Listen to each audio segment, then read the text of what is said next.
Alright, so this is the book, The Human Factor by Graham Greene, a very nice old edition from home. So, I will get started with a summary.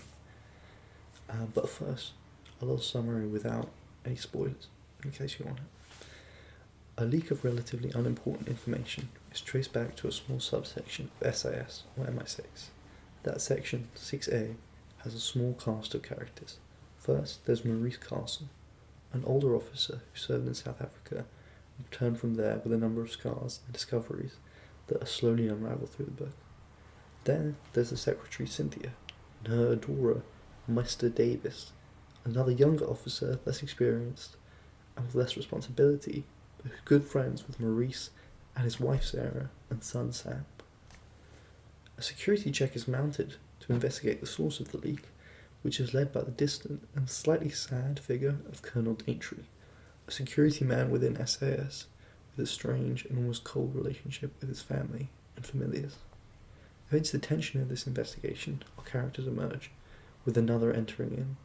That's the slightly sociopathic by modern standards, but polite Dr. Percival, who assists with the investigation into the leak that comes from that section. Alright, so that's the non-spoiler version. So, do go read if you want it before I ruin the plot for you. So, the details are as is. First, Castle's background is revealed, including his years of involvement with the intelligence service, where he worked in Africa during the colonial period. His experiences there have shaped his disillusionment with espionage. His personal conflicts are also highlighted, particularly his sense of guilt and his difficulty reconciling his private life with professional duties. We see a lot of that. We see him playing with his son, with his dog, with his wife, who's from South Africa, throughout the book, and him trying to balance that with the work that he also does.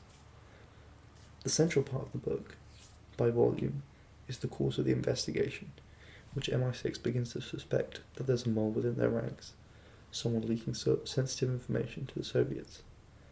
The investigation begins to closer and closer in their section. Then, in a brutal twist, suspicion falls on the natural suspect, the young officer who's full of money problems, Davis. More aware of their suspicions on Davis than himself, Castle tries to help the witless and slightly hapless Davis or avoid arrest or blame, but ultimately he's designated as the leak by the leadership. Following this, Dr. Percival administers the drug that cripples the liver and kills him in the hospital bed that Castle comes to visit him in. Throughout the novel, Castle grapples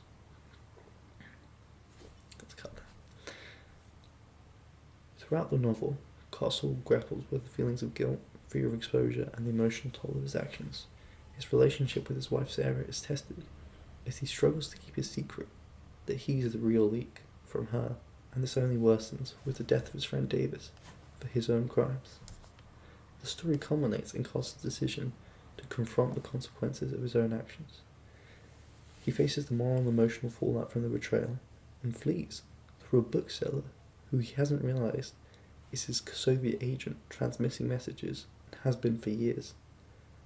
Assuming he was always caught talking to the bookseller's son, he's surprised but happy and is whisked away to Europe. After he's there, he's informed that his family won't be able to follow him. After senior higher-ups like Colonel Daintree, Dr. Percival, visit his family in England and tell them that their passport might be delayed, and in a menacing tone tell them they'll be unlikely to ever visit him. The story culminates in that decision to leave. He faces the moral and emotional fallout from the betrayal. Probably cut that. The novel concludes with a sense of ambiguity.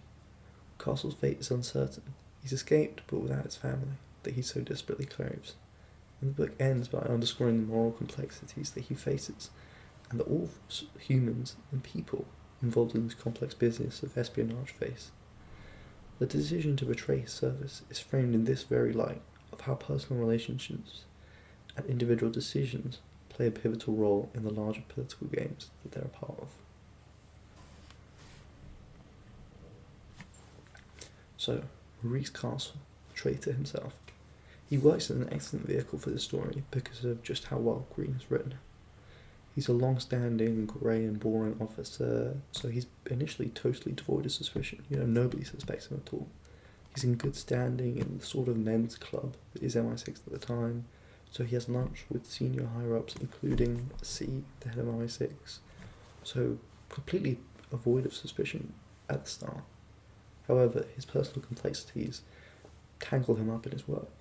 These complexities of an African wife and a child that we eventually discover is not his are pretty bold choices for a main character, for an author at the time, but they work wonders in sort of making a reader hesitate in their initial condemnation, which is very easy to do, of a traitor.